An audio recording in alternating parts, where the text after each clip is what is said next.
Are you a teacher who's been tasked with substituting in a music class, but you're not exactly a music expert? Or maybe you're a music teacher looking for quick and effective ways to leave engaging lessons for your substitute teacher. Well, you're in the right place. In today's video, I'm going to show you how to create simple yet impactful music sub worksheets and lesson ideas for any non-music sub that they can handle with ease. I promise by the end of this video, you'll have the tools that you need to keep your music class running smoothly, even when you're not there. Hi, I'm Julia from Julia Teaching Resources, and I'm a music teacher with over 20 years of experience in the grades 7 to 12 music classroom. I understand the challenges that come with leaving your music class in the hands of a substitute teacher, and that's why I've developed this blog post, this video for you that has straightforward strategies and resources that will help both you and the substitute teacher. Whether you're a seasoned music educator like myself or someone who is stepping in for the day, we've got you covered. Now, let's get started.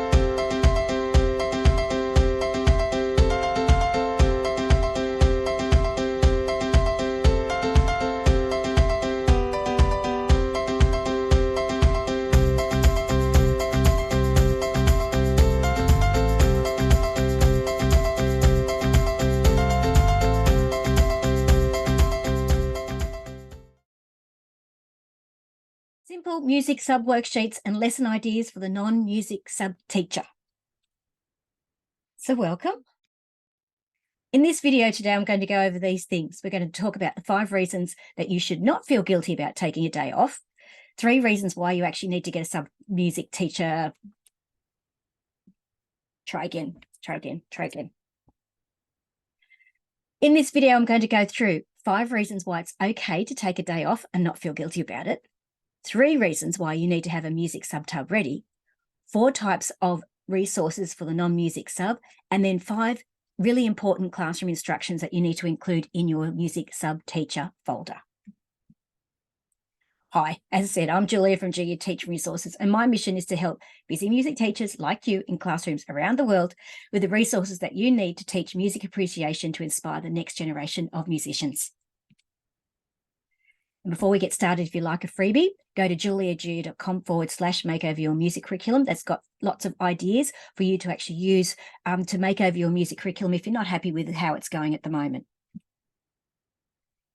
So in the world of teaching, taking a day off can often be accompanied by a feeling of guilt. You know what I'm talking about. We've all been there.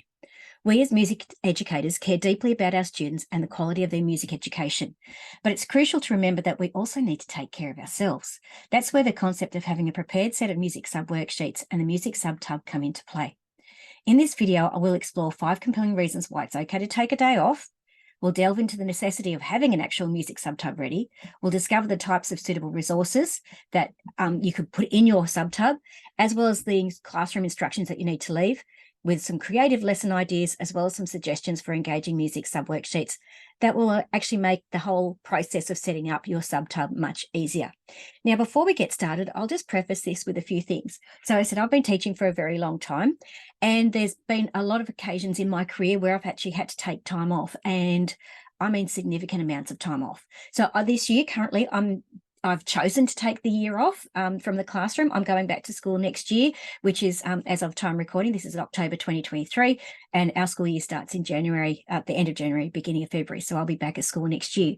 But in 2017, I was diagnosed with breast cancer, and I can tell you, I had to take time off. I didn't have a choice. I had to walk away. And we did not have a music sub teacher. We did not have a music teacher to fill my shoes. And that's where, as music teachers especially, it is so hard because we can't find somebody who is actually music trained to keep our music lessons going. Now, I had to take 2 terms off, so that's 6 months away from school. And, I felt really bad about that, but at the same time, I had cancer. It was okay to take time off. And I don't want you to get to that point where you're so stressed and your body is telling you to take time off. Do it before you get to that point. Okay. I said, I was an extreme case. 2017, I'm obviously very well and very fine now, but it was not fun at the time. I can guarantee you. So 5 reasons why it's okay to take a day off and not feel guilty about it. Oh my goodness, music teachers, any teacher, don't feel guilty about taking those days off. So as a music teacher, you often grapple with the idea of taking a day off, especially because it is near impossible, as we know, to find a music trained sub teacher. However, it is crucial to recognise the importance of self-care and its positive impact on you, those you love, and your students. And I cannot stress that enough. The positive impact it has on you, as well as the people you love and the people who love you, let alone your students. There will always be more students, but there's never going to be another you, and there's never going to be more people that you love who care about you. So 5 reasons why it's good to take that time off, to recharge and rejuvenate. Teaching is a demanding profession, especially at the moment. As I said, this is recorded in 2023. And so I've been teaching since 2001, and I can't, the way things have changed and how much more stressful it is to be a teacher these days is beyond compare. My 2001 self wouldn't dream of the stresses and the things that we deal with on a daily basis now. It just wasn't happening back then. Okay, so we need that time to recharge and rejuvenate. As I said, teaching is a demanding profession, and to provide your students with the best, you need to be at your best. So taking a break allows you to recharge, ensuring that you can give your all when you return. If you can hear the train going past, I'm sorry about that. Another reason is to prevent burnout. As I said, I've been teaching a long time, and unfortunately, I've seen way too many teachers, whether that be music teachers, art teachers, or just teachers in general, get to that point of burnout where they cannot come back to the classroom. Nobody ever needs to get to that point. No one should ever get to that point. All right. It's not good for you, and it's not good for your family. It's not good for the students. It's not good for anything. Okay. But avoiding burnout is essential for your long-term well-being and effectiveness as a teacher. It's okay to take time off, to rest, and to prevent burnout. You have days off. You have a certain number of days you're allowed to take. It's okay to take them. When you leave, someone will replace you, and you never get those days back. So take the time. It's okay. And don't let other people make you feel bad about it. That's a reflection on them, not a reflection on you. It's also good to set an example. When you demonstrate the importance of self-care and work-life balance, you set valuable examples for your students. You show them that taking care of one's well-being is essential. Now, as a teacher and as a mum, okay, setting an example is sometimes a hard thing. I think for myself, I started teaching when my daughter was in grade 1, and so she sort of has only really known me in my actual working career as a teacher. And it was really hard when I was teaching at a high school and she was at primary school. I've got 2 kids, and my son, he's a bit older. But when they were in primary school, I couldn't get to a lot of events, and I'll never get that back. So it's really important that if you have children, or if you have people who you love, who are really important to you, that sometimes you need to take a day off so you can be there for that person, whether it be for an assembly, an award, for a sports day, to be the canteen mum, whatever it happens to be, do it. Opportunity for growth. Absence can foster independence and problem-solving skills in your music students. It gives them a chance to take the lead and become more responsible for their own learning. So it's actually really good. And I saw something recently, it's a colleague in the music crew, and she was saying she had to take over a band at the local high school or middle school. I can't remember which one it was. And she was a bit stressed about it. However, she was really lovely, nicely surprised that when she got there, she really wasn't needed, because the kids knew what to do and they knew how to run the class and what was expected of them, so they did it. So when you do that sort of thing and you give those students opportunity for leadership in the classroom, they will do it, okay?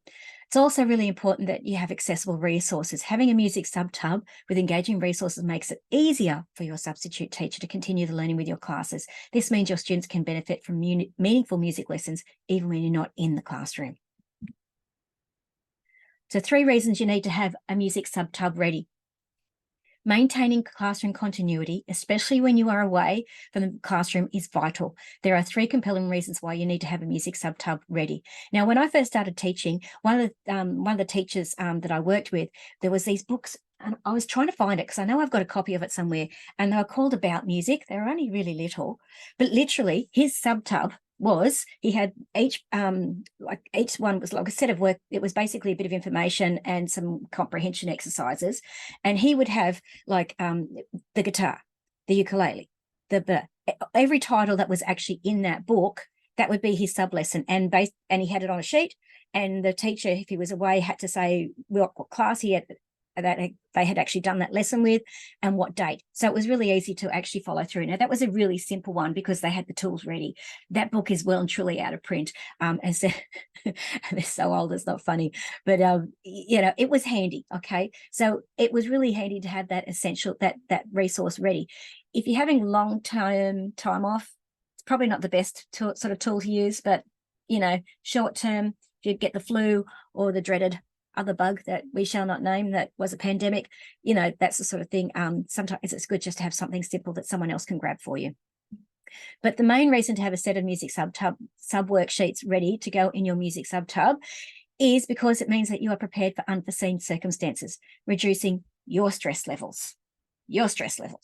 If you have a set of music sub worksheets ready to go, it also eliminates the need for last-minute lesson planning, allowing you to take time off with confidence. Now, I know when I'm in the classroom, I literally have a folder, something like, say this one. It's not this. This is Year 12 music. It's an old folder. There's nothing in it, okay? But I would have a folder like this saying music subtub, and then have all the worksheets and everything ready, okay? So I might have one for Year 7, one for my Year 9s and 10s, and then one for my senior class. So I'd have 3 folders ready to go, because as a person who teaches grades 7 to 12 in an Australian high school, our timetable is different every day. It's not like we have the same classes every single day. It's different every day. Okay, so that's why you need to do it. So another reason is to have your music subtub ready to go is that it enables the non-music subteacher to confidently use your prepared music worksheets and resources to deliver effective music lessons, ensuring the consistent quality of education your students receive. Now, what you leave for in your music subtub is going to be different for what you would do. However, it is actually quite easy if you've got something. Now, I should say also, here it is. For my juniors, sorry, I'm just grabbing this behind here. For my juniors, okay, we have booklets like this, and we have a semester 1 and semester 2. Now, a lot of what's in here can actually be taught by anyone, because if I go to, let's just pick a page, okay, development of rock and roll, that can be taught by anybody, as long as they have access to the resources, okay? So that's another way to do it, but as it depends on what you are doing and what's in your school. But lastly, having everything ready in your music subtub will ensure that the learning community you have worked so hard to create keeps the learning environment going, ensuring that your students can continue learning seamlessly even when you're absent. Now, I know that when I'm actually in the classroom, I will often say, and I usually know when I'm having a day off, and I'll prepare my kids and I'll say, okay, guys, next week, next Tuesday, I'm actually not going to see you. I'm doing X, Y, Z. So there'll be someone else teaching you. Make sure you're respectful and, you lay down the law for them. And then you sort of say, this is what you'll actually be doing. So they've got a bit of an idea. So that's another thing. If you're going to have to take time off, but sometimes we don't know that. We don't know what is going to happen. We can't predict those things, and that's why it's really important to have that subtub ready. So 4 types of suitable resources for the non-music subteacher. Now, this will always depend on your students and what you have available, but generally having worksheets available and simple things to do for your kids to do is better than having nothing prepared. Alrighty, and I use quite a few different things, and I'm going to show you some of them. So while you might have a deep understanding of music, not all substitute teachers will share your musical expertise. That's why it's essential to provide suitable music sub-worksheets and resources for non-music substitutes, or casual teachers is what I call them. Here are 4 types of resources that are easy for the non-music sub-teacher to use. Now, I should preface this a bit as well. So when I started teaching in 2001, I remember my second day of casual teaching. So that means someone calls me in the morning saying, can you come to blah, blah, blah and teach? Oh, yep, not a problem. It was my very second day teaching ever, okay? And I was called to this high school, and I had to teach music, which is fine. There was nothing left. It was in the beginning of the school year, maybe 5 or 6 weeks into the school year, and there was nothing. And I literally had to make things up on the fly. I had no idea what they were doing, how things were, what it all worked out. Nothing at all. And I had to work it out really quick. I didn't have the resources I do now, and I wish I did. because it would have made my job back then, because they were 80-minute lessons. 80 minutes. Can you imagine having a year 7 or a year 8 class for 80 minutes? I used to have one particular class on a Friday afternoon, 8 Orange, they were called. Every time I saw an 80 sign, an 80 kilometre per hour sign, I'd have a little freak out attack. Still do. Still does that memories. Now, one of the things I did with that particular school is I learned very quickly how to create a music bingo game. And I tell you what, it was so rough and ready, but it worked. And I just did simple, I had these cards that I'd got somewhere along the line, and I just did a, this is before people really printed, or before it was really easy to buy clip art and all that sort of stuff. I literally had a 9 grid, so 3 by 3, and different music symbols, and I made my own caller cards, and we'd play the game. That was the only way I could sort of survive 80 minutes. I had to break up the lesson. But music games is one of the best things. So music bingo, my games have developed quite a bit since then, are great for the non-music sub-teacher and your students. Everybody has fun. So depending on what your students have been learning in the classroom, and will determine what sort of music bingos you choose to play.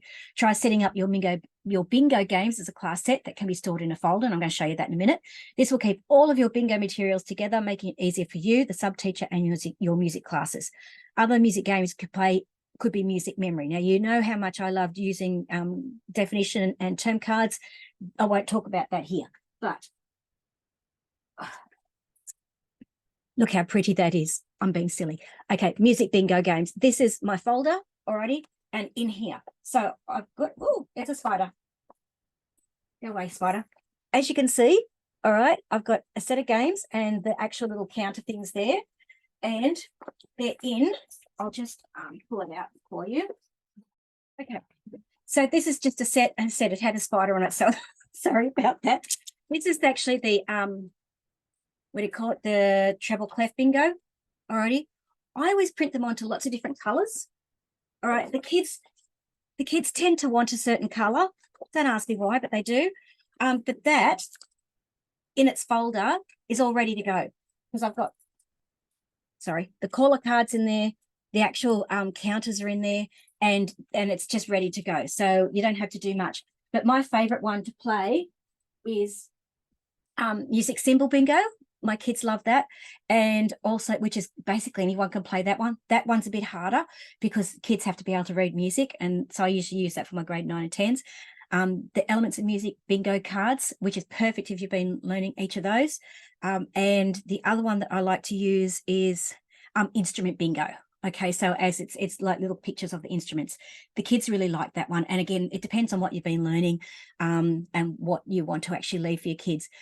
Those particular sets, that particular set I just showed you there, I've had probably for about 10 years, and it's still fine. I do print them out, I do laminate them, but they last forever. So yes, it does take a bit to set all this stuff up, but you've got it for years. You've got it for years. Okay, so that's my go-to. My first one thing that I like to leave with for people is that. And generally, I'll ask the teacher to write down who are my main winners for the day, and then I'll reward the kids when I get back.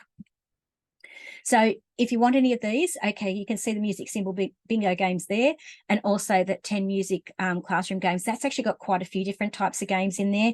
That bundle, it's really well worth it. It's an investment. Once you've got it, again, you've got it forever. Like, that, seriously, you set it up and you've got those games for a very, very long time. If you'd like to play any of the music terms games, okay, which again, you know I like those music terms things, this is a video on this channel, so Teaching Music Terms Made Easy, 5 simple classroom activities to try, and I go through a few different games that you can use with those music term cards there as well.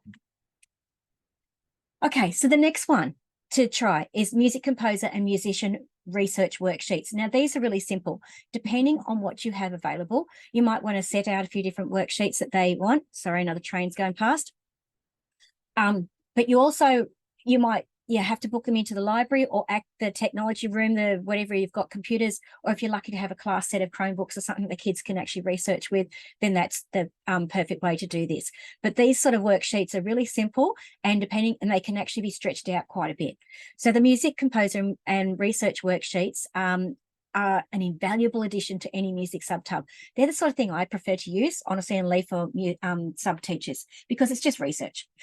This type of music sub worksheet provides a structured and educational way for your music students to explore the lives of famous composers and musicians.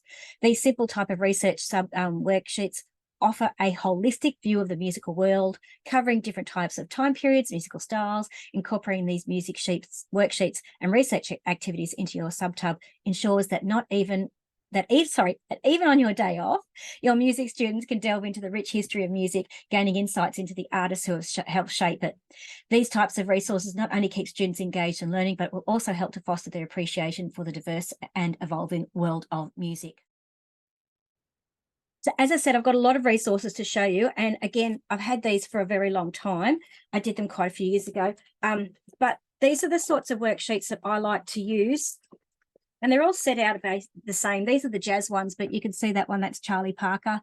And the simple questions, their name, real name, type, the genre, instrument they play, when they were born, when they died, most famous song, interesting information.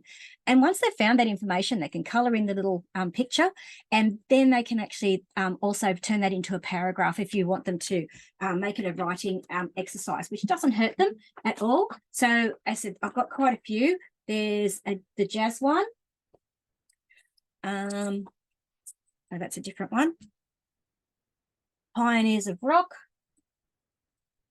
Kings and Queens of Rock, Baroque and Classical, Black History Month. I think I've actually got, there's also a pop and rock one, but I haven't got that here. And then I've got a couple of other ones, Instruments of the Orchestra and a World Music one. And so let's just go to, let's say, trying to find something. All right, let's go to the piccolo. All right, so you've got the picture of the piccolo. And again, they have to, what's the name of the instrument? What's the classification? They have to research what famous musicians they have performed on this instrument, words to describe its timbre. What does that instrument sound like? What are some performance techniques, the range of notes, the register of the instrument, and famous musical pictures that it is featured in. Again, a really, really good little research thing. And at the end of each one of these, I've actually got lots of different listening worksheets as well that can go with it. So they're great little bits and pieces, but they're all in a bundle. So hold on.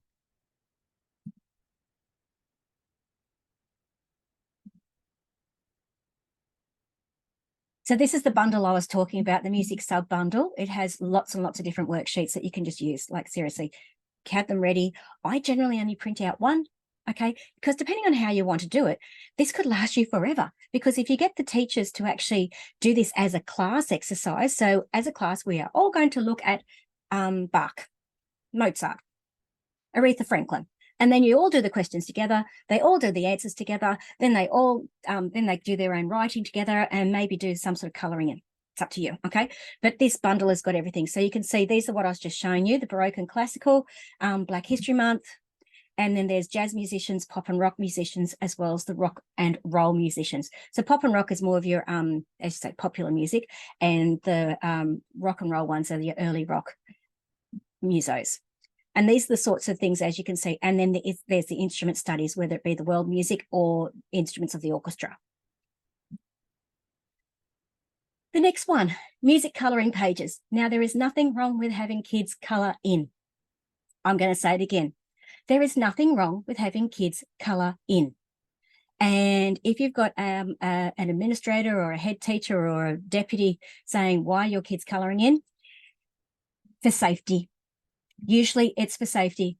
Everybody's occupied, nobody's hurting each other, the equipment's not being damaged, and everybody walks home and walks out of that classroom a little bit safer. And I'm sorry, but that is my take on it. And yes, it is much easier. Again, I know I've talked about this before, but I've had prac teachers who say they're not learning anything. You know what? They wouldn't be learning anything if they were having a fight either, and if there was an argument in the classroom, or if there was other issues having in the classroom. Sometimes you need simple activities. Now, these music colouring pages are a fantastic addition to your music subtub. These simple activities offer a creative outlet for your students to express themselves through art while connecting with musical concepts, especially, and this is how you can connect it to music, if the music sub teacher plays some music in the background. That is how it's actually really, really helpful. So say you were doing classical and you are looking at Mozart, they've all got a picture of Mozart, and in the background you've got one of Mozart's symphonies playing. They're listening, they're colouring, they're enjoying. What is wrong with that? Nothing. Okay. And it's just about that exposure to different pieces of music and just about kids enjoying it. Okay. So not only do music colouring pages provide a break from traditional learning, but also they can reinforce important musicians and composers that you have been studying in class. Including music colouring pages in your music subtab ensures that even in your absence, students can continue their music education through a fun and artistic avenue, making learning music a delightful experience for them and for the music sub teacher. Okay. So these particular ones, I know these sets are saying musician and composer set, all right, and they look like posters, but what you actually get in that, yes, you can print them out and have all the coloured versions of them, but you also get a black and white version that kids can colour in. And you'll get quite a few different, there's quite a few in one of the bundles, but this is what I'm talking about. So I deliberately have put a very intricate border around. That takes them a long time to colour it in if they're going to colour it in really beautifully. And when they do colour these in like beautifully, oh my goodness, they look great. And then you can display them on the wall. I generally don't print them out to a full page. You can. I generally do 2 to a page, so half a page is enough. And I give the kids a selection to actually choose from so that they choose someone they might want to do and might want to actually colour in with. Moving along, the next one, the elements, the third one we're going to think about for adding into your subtab, elements of music listening worksheets. Now, the thing is with these elements of listening worksheets, hopefully you've taught them already, okay? You have to have already done that pre-work. But these worksheets can be used again and again and again and again and again and again. And I'll say it again. One worksheet, change the music. And so it could be that you are maybe doing rhythm in your classroom, you have a set of rhythm questions, and you get the kids, you find some music and say these kids have to actually listen and answer the questions on this. All right. They should be familiar with that. That's how I set it up in my classroom. They get very used to the same sorts of questions. It's the music that changes. So utilising listening activities in the music subtab is an excellent strategy to keep students engaged and learning when you're away. This type of music sub worksheet and listening activity provides your music students with the opportunity to refine their listening skills and apply what they've learned from previously using the listening worksheets in the classroom. As I said, you have to set them up for success in the beginning. After being introduced to the musical concepts with your guidance during regular lessons, students can progress to independently explore music through focused listening activities. Music listening activities, when used in conjunction with prior classroom instruction, offers a seamless continuation of the curriculum, making it a valuable addition to the music subtab. Now, I have to point out, I generally only use these type of listening worksheets and activities in my subtab with my older students, my grades 9, 10, 11, and 12. Okay, because they have to do that sort of stuff anyway, but they can handle it because we've already set them up for success. My junior kids, I would be more likely to do a research task and colouring. And as I said, you can get all these things in the Elements of Music Listening Worksheets bundle. Now, as of time of recording, this is getting updated. The updates aren't quite in there. So just note that what this looks like now is going to look very different shortly, because I've been doing a lot of updates for Google Slides, because that really wasn't a thing when I first created it in 2015. Moving right along, 5 classroom instructions to include in your music subtab folder. Now, it's important that you not only have all the worksheets. Sorry, somebody's decided to mow the lawn. It's not my husband this time. After you've decided what music subtab worksheets and activities to include in your music subtab, there are a few other things you'll want to ensure to smooth a successful experience for your sub teacher and students. Sorry, but my neighbours decided to actually mow their lawn. So if you can hear a lawnmower, I apologise, but I've got a limited time of when I can record this video today. So we're just going to keep going. So essential classroom instructions for your music subtab teacher folder. There's a few things you really need to put in there, and this will depend on what your school does. And like I know my school, we actually have a particular casual teacher sheet that we have to use for each class, so that's all filled in and teachers know what to do, so they can pick it up, because we often don't have one person doing our lessons for the day. It could be several different people. So I have to basically always make sure I've got lessons and whatever's ready, like it's ready for different people to be able to pick up and use. So it's really important, though, that you have your class schedule somewhere. So provide a clear and detailed schedule of your classes, including timings and activities. This ensures that your substitute teacher and your students know what to expect. So for me personally, I make sure that my timetable is in there, my current timetable, because our timetable, as said, is different every day, and we have a 2-week cycle. Also make sure that my playground duties or yard duties are included on that, and also the timing of the lessons. Because if you've got someone who might be new to your school, they may not know that class 1 goes from 8:30 to 9:30. They might think it's only a 40-minute lesson, and they've taught it all in 40 minutes, and then they've got 20 minutes. They're going, oh my goodness, what are we doing now? So having those sorts of things in there is really, really helpful. Seating arrangements. Explain how students should be seated for various activities. If you've got certain classes, you might say they have a seating plan. I know a lot of my junior classes, as in my year 7 classes, I will have a seating plan for them. My older classes are pretty good. I don't need to worry about that. But seating arrangements, make sure you have that in there detailed so that the kids can't pull the wall over the teacher's eyes and say, oh no, Miss said I can move here, and they'll be able to say, no, it's actually here, that your seat is there. So no, move. All right, so that's the sort of thing. So having your seating arrangements so that people know and everybody's on the same page, because they will try it. Let's face it, they're children. They will try it.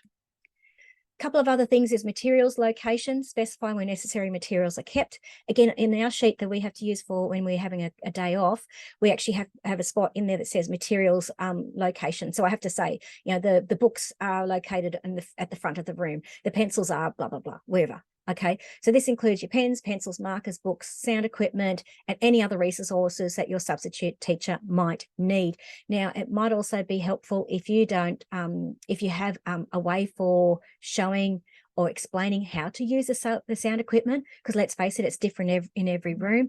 And sometimes there's little things that we need to know. But I personally have tubs in my room that will have each class, their books stored in that, and then another tub that says markers, another one that says pens, pencils, whatever, and the kids will know that. And it's one of the first things I teach them when I have them in the classroom, and say, this is where the equipment is, this is where you need to go. If you need these things, this is what you do. And so they know that. But if you teach younger kids, there might need to be a bit more instruction. Classroom management. This one's important. Share your class routines and strategies for maintaining discipline and order. And again, I know I'm talking from experience here, but at my current school, the drill is that when you come into the classroom, the students are to read for the first 10 minutes. So that's the first thing they've got to do. So the kids have got to be able to pick up a book and read. And if they haven't got a book, I always have a tub of books at the front of the room. So it could be that you have a certain way that they line up and come into the room. It could be a certain way that they pack up. It could be a certain way that they do anything. Any of your classroom management, have that in there, okay? It might be your system of when students misbehaving, warning, second warning, whatever, okay? Whatever it is supposed to be and whatever is yours, you add it in there. And the last thing is your school emergency procedures. Can't stress it enough that you have to have that in there. Provide clear and concise instructions for handling any potential emergencies. Safety is of the utmost importance, and preparedness is key. And you might even need to put in a phone number of maybe the front office at the school, so that if in case the teacher needs to ring, they can ring them very, very quickly.